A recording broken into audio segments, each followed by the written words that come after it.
Olá, hoje é quarta-feira, 1º de setembro de 2021. Eu sou Roberto Crescente e esta é a segunda edição do Boletim de Notícias da DW Brasil. Confira nesta edição. Queda do PIB ameaça frear retomada econômica no Brasil. Portugal volta a permitir entrada de turistas brasileiros. Angela Merkel entra na campanha e ataca candidato social-democrata na Alemanha. O Produto Interno Bruto brasileiro teve recuo de 0,1% no segundo trimestre de 2021, na comparação com os 3 meses anteriores, segundo dados divulgados pelo IBGE. Os números revelam uma desaceleração no ritmo de recuperação econômica verificado no início do ano e mostram que a economia brasileira perdeu fôlego, depois de avançar em 1,2% nos primeiros 3 meses, completando 3 trimestres seguidos de alta. Mas o PIB cresceu 12,4% em relação ao mesmo período do ano passado, levando-se em conta que a atividade econômica despencou entre abril e junho de 2020, agravada pela pandemia. Nos últimos 12 meses houve alta de 1,8%, o que gerou um avanço de 6,4% na atividade econômica no primeiro semestre, ainda em comparação com 2020. O IBGE avalia que o PIB continua no patamar do período pré-pandemia, mas está 3,2% abaixo do ponto mais alto da atividade econômica na série histórica, alcançado no primeiro trimestre de 2014. De modo geral, o resultado ficou aquém do que esperavam os analistas.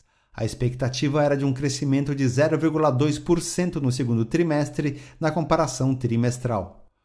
O avanço da vacinação e o fim das restrições sanitárias na maior parte do país podem fazer o PIB retomar a trajetória de recuperação no terceiro e quarto trimestres. Mas fatores como a alta da inflação e dos juros, aumento das tensões políticas e até a crise hídrica podem emperrar a retomada econômica na segunda metade do ano. Portugal voltou a permitir a entrada de turistas brasileiros quase 18 meses depois de proibir as viagens não essenciais para evitar possíveis contágios com a Covid-19. Os brasileiros, que formam a maior comunidade estrangeira em Portugal, não precisam mais ficar em quarentena após chegar ao país.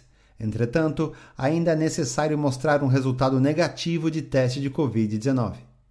O governo português abriu o país para os turistas da União Europeia e das nações do espaço Schengen, a zona de livre trânsito entre os países europeus, que possuem o certificado digital de vacinação. Pessoas vindas dos Estados Unidos também devem apresentar resultados negativos de testes. Portugal removeu a maioria das restrições contra o coronavírus ao promover um programa em 3 etapas, apoiado por uma campanha de vacinação rápida e eficiente. Até o momento, o país já vacinou 73% de sua população. A chanceler federal da Alemanha, Angela Merkel, adotou uma postura mais agressiva na campanha eleitoral alemã ao criticar em público o candidato do Partido Social-Democrata, Olaf Scholz, que aparece à frente nas pesquisas. Merkel, da União Democrata Cristã, a CDU, exaltou as diferenças entre ela e Scholz, que ocupa os cargos de vice-chanceler federal e ministro das Finanças na atual coalizão de governo. A chanceler criticou os sociais-democratas por não excluírem uma possível coalizão que inclua o partido à esquerda. O Partido Social-Democrata está em franca ascensão e aparece com entre 25% e 27,5% das intenções de voto. Já a CDU, do candidato Armin Laschet, está em queda nas últimas semanas e aparece com entre 21% e 19,5%, algumas das piores marcas já registradas pelo Partido Conservador há 16 anos no poder.